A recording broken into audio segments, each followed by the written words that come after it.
በስመ አብ ወወልድ ወመንፈስ ቅዱስ አሐዱ አምላክ አሜን። እንኳዕ ናብ ሲቴም ብሰላም መጻኹም። ካብዞም ስዒቦም ዘለዉ መጽሓፍ ቅዱሳዊ ሕቶታት ሙሉእ ብምሉእ ብትኽክል ዝምልሱ ውሕዳት ሰባት ጥራይ እዮም። ቅድሚ ምጅማርኩም ግና ሰብስክራይብ ዘይገበርኩም ነዛ ቪድዮ ሰብስክራይብ ብምግባር ስድራ ቤትና ኹኑ።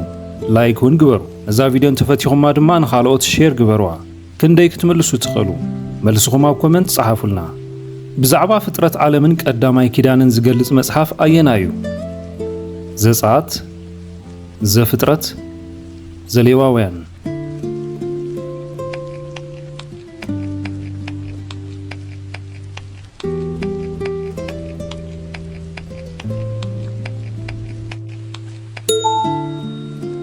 መልሱ ዘፍጥረት እዩ። እዚ መጽሓፍ እዚ መበገስ ህይወት ታሪኽ ኣቦታት እስራኤልን ዝገልጽ ኮይኑ ስሙ መጀመርታ ወይ ከዓ መበገሲ ማለት እዩ። ብመጀመርታ ኣምላኽ ሰማይን ምድርን ፈጠረ። ተደጋጋሚ ዑደት ኃጢአትን ብ12 መራሕቲ ዝተገበረ ድሕነት ዝገልጽ መጽሓፍ ኣየና እዩ? መሳፍንቲ፣ ኢያሱ፣ ሩት።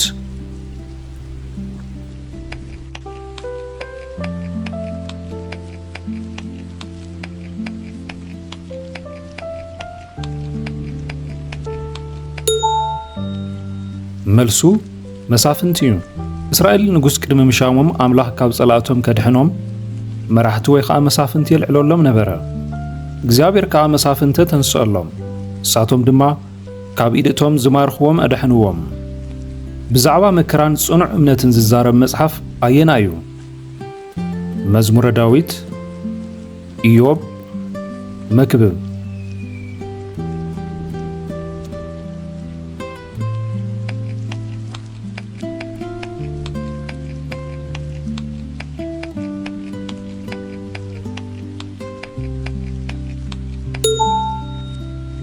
መልሱ ኢዮብ እዩ።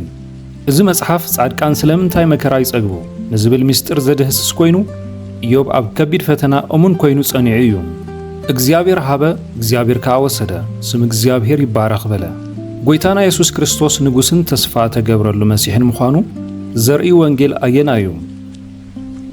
ማርቆስ፣ ሉቃስ፣ ማቴዎስ።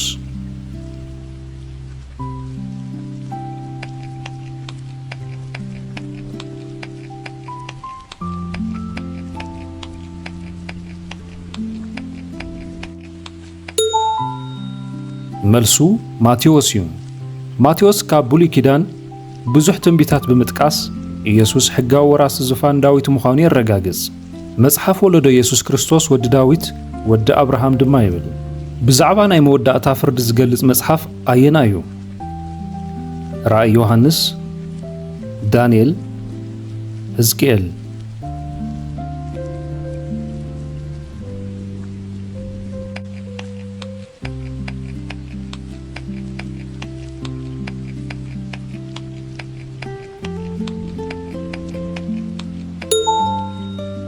መልሱ ራእይ ዮሐንስ እዩ። ዮሐንስ ኣብ ደሴት ፍጥሞ ተኣሲሩ ከሎ ዝረአዮ ራእይ ኮይኑ ዓወት ክርስቶስን ሓዳስ ኢየሩሳሌምን የበስር። እምበኣርከስ ነቲ ዝረኣኻዮን ዘሎን ድሕሪ እዚ ዝኸውንን ጸሓፍ። እስራኤላውያን ካብ ባርነት ግብፂ ብተኣምራት ከመይ ከም ዝወፁ ዝገልጽ መጽሓፍ ኣየና እዩ? ዘፍጥረት፣ ዘጸአት፣ ዘሁልቁ።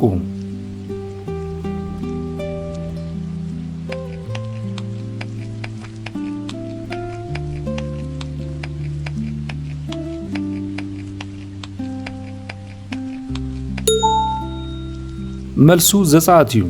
እዚ መጽሓፍ እዚ ኣምላኽ ንሙሴ ጸዊዑ ንህዝቡ ብኸመይ ካብ ባርነት ከም ዘውፅኦምን 10 ትእዛዛት ከም ዝሃቦምን ይገልጽ። ሕጂ ከዓ ንህዝበይን ደቂ እስራኤልን ካብ ግብፂ ክተውፅኦም ናብ ፈርዖን ክሰደካ እየ ድማ ይብል።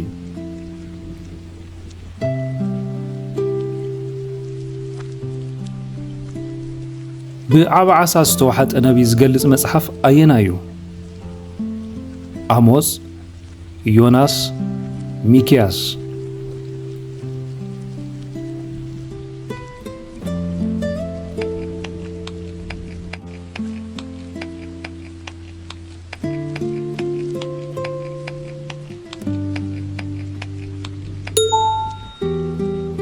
መልሱ ዮናስ እዩ። እዚ ታሪኽ እዚ ኣምላኽ ንኹሉ ህዝቢ ንጸላእቲ እስራኤል ከይተረፈ ክምሕር ከም ዝደሊ ዝምህር እዩ። እግዚኣብሔር ድማ ንዮናስ ዝውሕጦ ዓብዪ ዓሳ ኣዳለወ። ዘኽታም ጓል ነይራ ድሓር ከም ዝነገሰት ዝገልጽ መጽሓፍ ኣየና እዩ? ሩት፣ ኣስቴር፣ ቀዳማይ ሳሙኤል።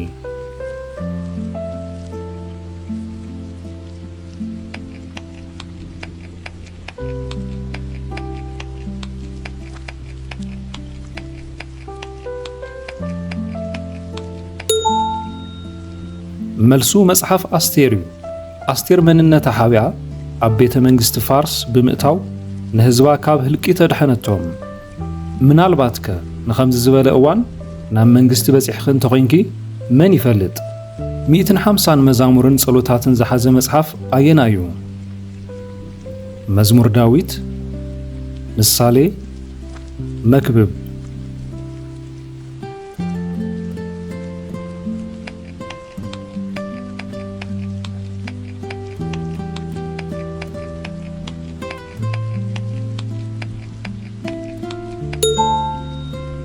መልሱ መዝሙር ዳዊት እዩ። እዚ መጽሓፍ እዚ ናይ እስራኤል መዝሙር ኮይኑ ኩሉ ዓይነታት ስምዒት ወዲ ሰብ ዝገልጽ እዩ። እግዚኣብሔር ጓሳየ እዩ ዝጐድለኒ የብለይን። ታሪኽ ቀዳመይቲ ቤተ ክርስቲያን ዝገልጽ መጽሓፍ ኣየና እዩ? ሮሜ፣ ግብረ ሐዋርያት፣ ዕብራውያን።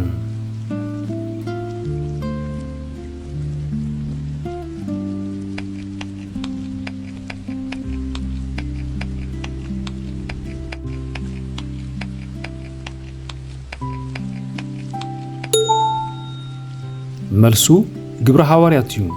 ብሉቃስ ዝተጻሕፈ ኮይኑ ወንጌል ብሓይሊ መንፈስ ቅዱስ ካብ ኢየሩሳሌም ክሳብ ሮሜ ከመይ ከም ዝሰፍሐ ይገልጽ። መንፈስ ቅዱስ ናባኻትኩም ምስ ዝወረድ ግና ሓይሊ ክትቅበሉ ምስክር ክትኮኑን ኢኹም።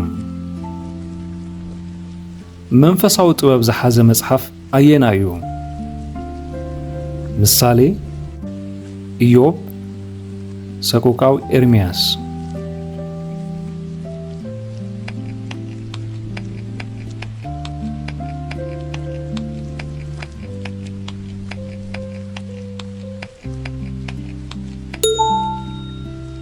መልሱ ምሳሌ እዩ። መብዛሕትኡ ብሰሎሞን ዝተጻሕፉ ኮይኑ ንዕለታዊ ህይወት ዝኸውን ግብራዊ ምኽርታት ዝሓዘ እዩ። ፍርህ እግዚኣብሔር መጀመርታ ፍልጠት እዩ። ኣብ መለኮትነት ክርስቶስ ኢየሱስ ዘተክሩ ወንጌል ኣየና እዩ? ማቴዎስ፣ ዮሐንስ፣ ማርቆስ።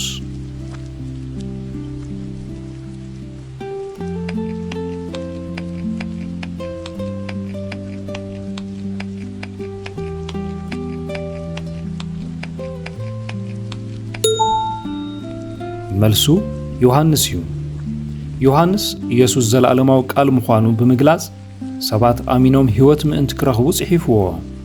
ኢየሱስ ንሱ ክርስቶስ ወዲ ኣምላኽ ምዃኑ ምእንቲ ክትኣምኑ እዚ ተጻሓፈ። ሓደ ቖልዓ ብለይቲ ድምፂ ኣምላኽ ዝሰምዐሉ ታሪኽ ዝሓዘ መጽሓፍ ኣየና እዩ? ቀዳማይ ሳሙኤል፣ ቀዳማይ ነገሥት፣ ቀዳማይ ዜና መዋዕል።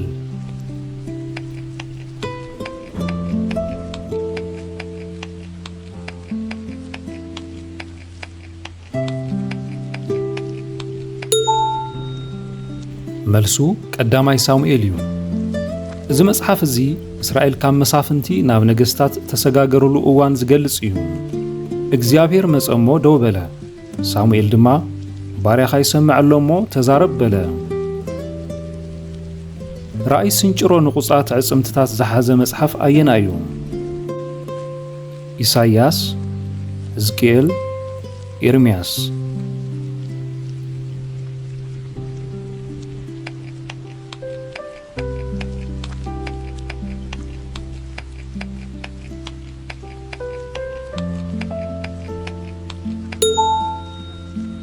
መልሱ ሕዝቅኤል እዩ። እዚ ራእይ እዚ ኣምላኽ ንዝሞተ ህዝቢ ብመንፈሱ ገይሩ ናይ ምሕዳስ ሓይሊ ከም ዘለዎ ዘርኢ እዩ። ኣታ ወዲ ሰብ ነዞም ዕጽምቲ እዚኣቶም ተነበበሎ። ታሪኽ ተኣማንነት ሓንቲ ሞዓባዊት ሰበይቲ ዝገልጽ መጽሓፍ ኣየና እዩ? ሩት፣ አስቴር፣ ዮዲት።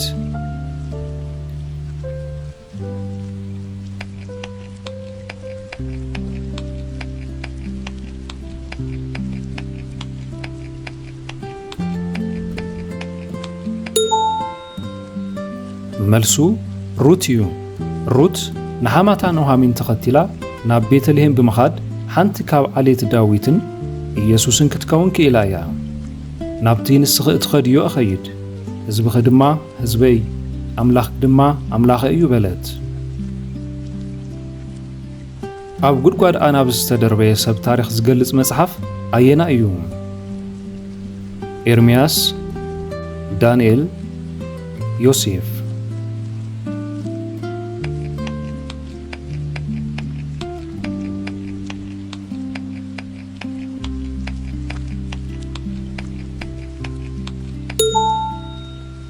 መልሱ ዳንኤል እዩ። እዚ መጽሓፍ እዚ መንግስቲ ኣምላኽ ኣብ ልዕሊ ምድራዊ መንግስታት ልዑል ምዃኑን እሙናት ሰባት ከም ዝሕለውን የርኢ። ንዳንኤል እምፂኦም ናብ ጉድጓድ ኣናብስ ደርበይዎ። ብዛዕባ ልደት ጎይታና ኢየሱስ ክርስቶስ ዝርዝር ሓበሬታ ዝሓዘ ወንጌል ኣየና እዩ? ሉቃስ፣ ማቴዎስ፣ ዮሃንስ።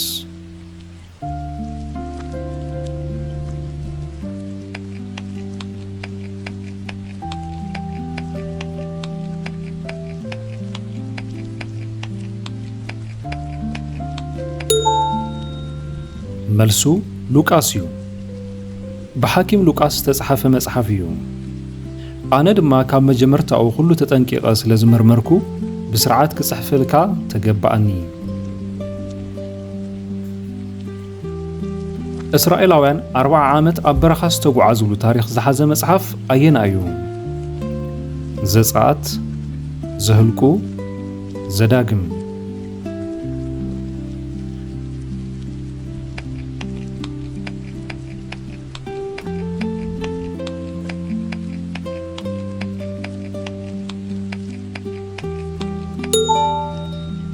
መልሱ ዘህልቁ እዩ። እዚ መጽሓፍ ካብቲ ኣረጊት ወለዶ ናብቲ ሓድሽ ወለዶ ዝተገብረ ምስግጋርን ተኣማንነት ኣምላኽን የርኢ። ከምቲ ቁፅሪ እተን ነታ ሃገር ዝሰለልኩምለን መዓልትታት ሓንቲ ዓመት ክንዲ ሓንቲ መዓልቲ እናገበርኩም 40 ዓመት ክትቅጽዑ ኢኹም ይብል። ብዛዕባ ናይ ኣምላኽ ኣጽዋር ውግእ ዝዛረብ ደብዳቤ ኣየና እዩ? ኤፌሶን፣ ፊልጵስዮስ፣ ቆላስየስ።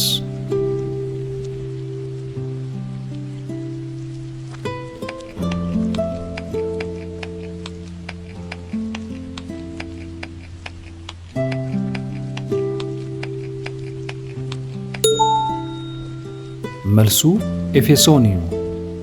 እዚ ደብዳቤ እዚ ክርስቲያን ምስ መንፈሳዊ ሓይሊ ጸላኢ ንምቅላስ ክለብሶ ዘለዎ ኣጽዋር ይገልጽ። ንፍሕሶ ሰይጣን ክትቃወሙ ምእንቲ ክትክእሉስ ኩሉ ኣጽዋር ኣምላኽ ልበሱ። ቅዱስ ፍቕሪ ዝገልጽ ግጥማዊ መጽሓፍ ኣየና እዩ? መክብብ፣ መሃልየ መሃልይ፣ መዝሙረ ዳዊት።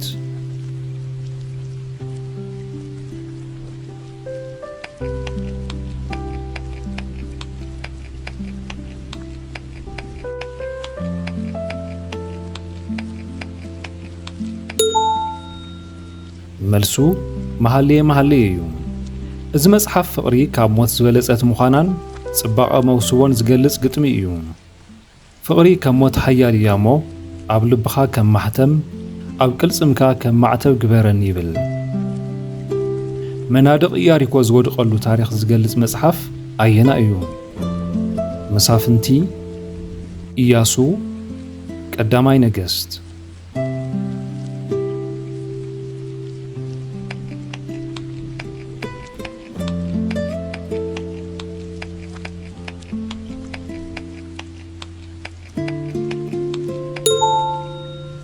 መልሱ ኢያሱ እዩ።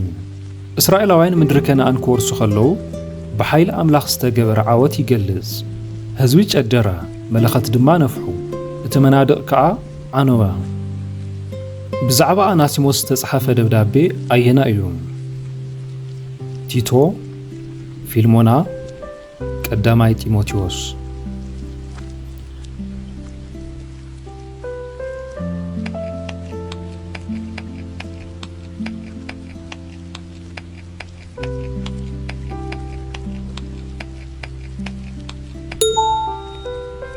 መልሱ ፊልሞና እዩ። ጳውሎስ ንፊልሞና ነቲ ባሪኡ ዝነበረ ኣናሲሞስ ሕጂ ግና ከቕበሎ ይምሕፀኖ።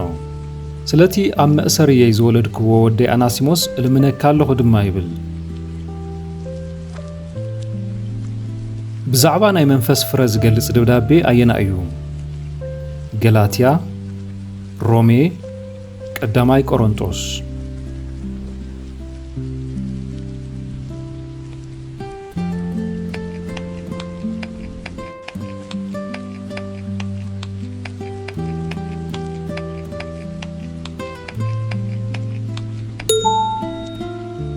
መልሱ ገላትያ እዩ። ጳውሎስ ክርስቲያን ካብ ሕጊ ነፃ ምዃኑን ብመንፈስ ክመላለስ ከም ዘለዎን ይገልጽ። ፍረ መንፈስ ግና ፍቕሪ፣ ሓጎስ፣ ሰላም፣ ዓቕሊ እዩ። ምፍራስ ኢየሩሳሌም ዝገልጽ ናይ ሓዘን ግጥምታት ዝሓዘ መጽሓፍ ኣየና እዩ? ኤርምያስ፣ ሰቆቃዊ ኤርምያስ፣ ሕዝቅኤል።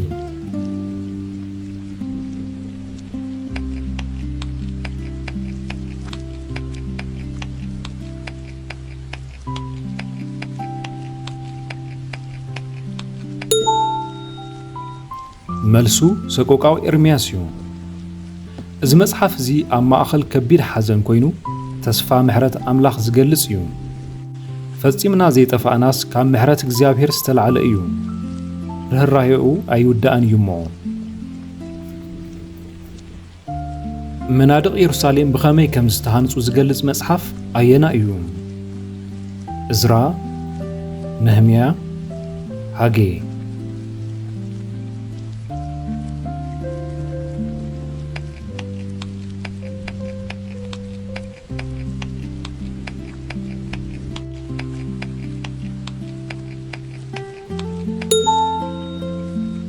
መልሱ ነህምያ እዩ።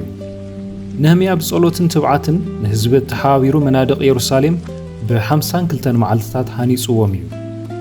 እምበኣር ከስ ንዝመጽእ ግዜ መሳለቒ ኸይንኸውን ንዑ መናድቕ ኢየሩሳሌም ንህነጽ በልክዎም።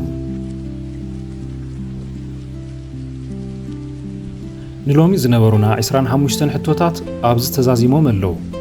ጽቡቕ ጌርኩም ክትምልሱ ተስፋ ንገብር። ካብዚኦም ክንደይ መሊስኩም? ኣብ ኮመንት ጻሓፉልና። ነዛ ቪድዮ ላይክን ሼርን ብምግባር ደገፍኩም ኣርእዩ። ንዝያዳ ትምህርቲ ድማ ቻናልና CTM ሰብስክራይብ ግበሩ። ሰላም ኣምላኽ ምሳኹም ይኹን።